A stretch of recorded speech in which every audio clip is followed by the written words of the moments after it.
आता ती जाहीर आभार सभा कुठल्या विषयावर आहे, याच आरक्षणाच्या लढाईमधली आहे की आणखी काय चर्चा सुरू आहे, तुम्हाला काय वाटतं? नाही, मला नाही माहिती.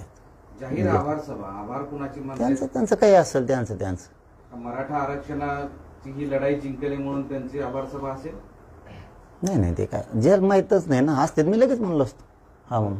आझाद मैदानावर दिवाळी साजरी म्हणणारे म्हणून जरांगे आज म्हणत आहेत की आपण जे आनंद आहे थोडं थांबून साजरा करू, कारण की अजूनही हैदराबाद गॅजेट ते लागू होत्या, म्हणजे अजूनही सरकारवर पूर्णपणे विश्वास नाहीये. मागचा इतिहास पाहता नाही विश्वासाचं नाही. अरे लागू झालं ना, आनंद काय साधं व्यक्त करा. आता गुलाल घेतला, आणखी काय घ्यायला पाहिजे? आनंद म्हणजे तेव नाही, त्याचा अर्थ तेव नाही. आता हैदराबाद गॅजेटियर मिळत नव्हतं लय दिवसाचं, आता मिळालं, लागू होतंय. आनंद लय व्यक्त म्हणजे काय, संयमानं दम्माने थोडं घ्यायचं.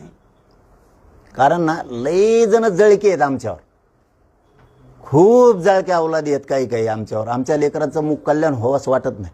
मग ते आनंद पचवायला आधी शिकलं पाहिजे. जसं पराजय हे विष असतं, ते सुद्धा पचवता आलं पाहिजे.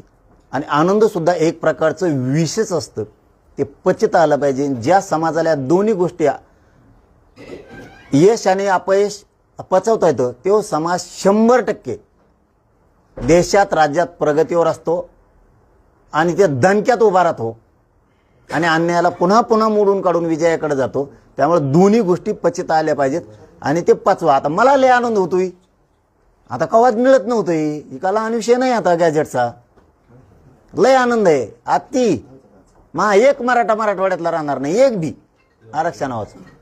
हे साधे सोपी गोष्ट नाही, लहान जी आर नाहीये. हे बांगड बिल्ले जाऊन दे तिकडं, इवळत येत आवळत येत, यांना कोण गिनीत नाही मोजित नाहीत. आता दगडाखाली इचू निघाल्यासारखं निघा लागले. ते जी आर निघाल्यापासून लयच हुशार मंडळी निघा लागली बाहेर. असाच एक प्रश्न आहे की छगन भुजबळ यांनी जी आर विरोधात दंड थोपटलाय. स्वतःच्या सरकारला न्यायालयात खेचण्याचं त्यांनी ठरवलेलं आहे. छगन भुजबळ यांच्याकडून येत्या 2 दिवसांमध्ये मुंबई उच्च न्यायालयात मराठा समाजासाठी काढण्यात आलेल्या जी आर विरोधात याचिका दाखल केली जाणार आहे. आमची होईल मग लगेच 1994च्या जी आरची लगेच होणार. आता जशाल तसंच उत्तर भेटणार इथून पुढे. आता तुम्ही ज्याची भाषा करता त्या भाषेत उत्तर आहे. 50%च्या वरचं 2% सुद्धा जाणार आता. आणि आमचा चॅलेंज होत नाही म्हणा, तू किती लढ, तू होत नाही बघ 94च. तू फक्त 1994च्या जी आरवर अभ्यास कर म्हणा. ते 16% आमचं पठ्ठ्याचं आरक्षण आहे, आणतो का नाही माघारी बघा. बाहेर काढून तुला आणि वरचं 2% सुद्धा उडवतो का नाहीत बघ. आणि आमचं तू किती लढ, आमचा जे आर तू चॅलेंज जरी केला कोर्टात जाऊन, चॅलेंज होत नाही, कारण सरकारी दस्तऐवज आमचा. तुम्ही 16% आमचं चोरून घेतलेले 94 1994ला.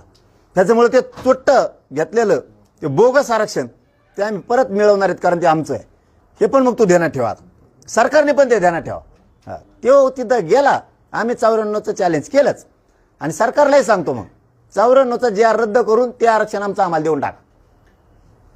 बघूया ते किती लढतो. आमचं नाही रद्द होत, आम्हाला माहिती आमच्या सरकारी नोंदी आहेत. लढ म्हणा कोर्टात, लढ कुठं लढ, कोर्टात जाऊ नाही तर कुठं जाऊ, विखे साहेबाला, शिंदे साहेबाला आणि फडणवीस साहेबाला सांगतो, कोणी कुठंही जाऊ, आमचं खाली प्रोसिजर सुरू करा. गुरपाटेला फिरतं 17 तारखेपर्यंत तुम्ही अल्टिमेटम दिलाय, नाहीतर मग दसरा मेळाव्याला भूमिका स्पष्ट करणार पुन्हा एकदा, असंच म्हणावं. मग माझ्या समाजाला जे आर काढून तुम्ही जर वाटप करणार नसले, आम्ही दम खात असतो. होय, आता प्रक्रिया होती ती केली, याच्यापेक्षा दुसरी प्रक्रियाच नाहीये. आंदोलन करणं एखाद्या विषयात आणि ती मागणी मान्य होणं, आमची नुसती मान्य नाही झाली तर तिचा जे आर निघाला. आता फक्त म्हणणं आहे मुक्ती संग्राम दिने, त्याच्या आतमध्ये सुरुवात करा असं म्हणणं आहे आमचं.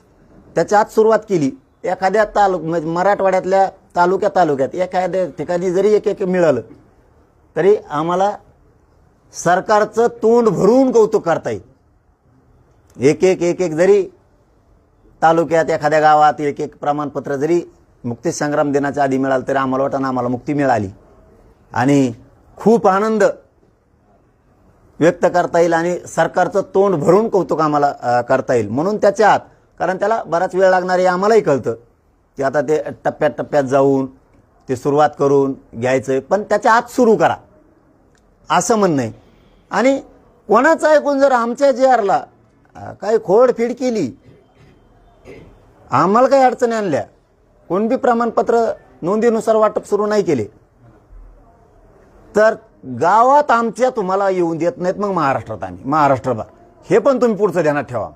कारण आपल्या जातीपेक्षा मोठं कोणी नाही, सरकार नाही ना, मंत्री नाही ना, काय नाही. त्यामुळं पण आम्हाला असं आहे, विखे साहेब असतील, उपमुख्यमंत्री शिंदे साहेब असतील आणि दादा असतील, अजितदादा असतील, विशेष करून मुख्यमंत्री फडणवीस साहेब असतील, 100% मराठ्यांचे मन जिंकणार. कारण आमच्या नोंदी आहेत आणि समाजाकडून फडणवीस साहेब त्यांचं कौतुक करून घेणार.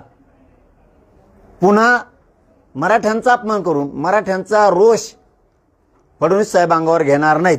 कारण आम्ही लय मोठी लढाई जिंकली पोरांनी गरिबाची.